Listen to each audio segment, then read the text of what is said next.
All right, you guys, we're going to do a quick video on day 9, the grammar spelling page. We're still working on homophones.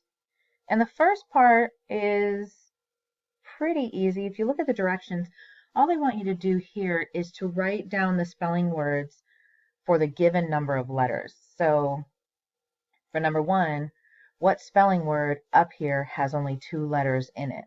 And that is the S-O kind of so, right? Then there are 2 words up there that have 3 letters. Then there are 2 words up there that have 4 letters, 2 words up there that have 5 letters, so on and so forth. That's how they're doing that. And then find the spelling word that has 6 letters.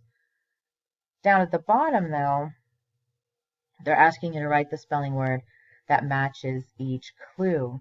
And the first one is consumed food, which means you put food into your mouth. It's the past tense of eat food. And this is for checking your work, is the word ate. Consumed means you ate it. Number 10, the total number of shoes in 4 pairs. So remember, a pair of shoes is 2 shoes. So if you had 4 pairs, you would have 4 twos.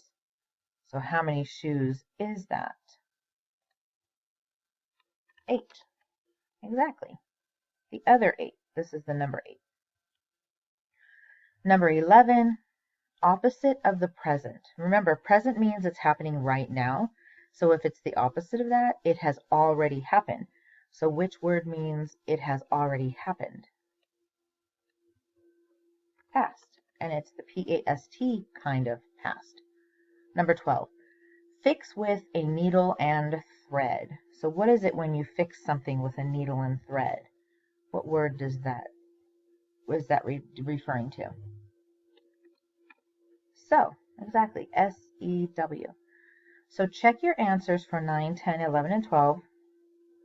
And for 1, 2, 3, 4, 5, 6, 7, and 8, just find the words that go in each category. 2-letter words, 3-letter words, 4-letter words, 5-letter words, and 6-letter words. All right, and if you have any questions, post them in Google Classroom.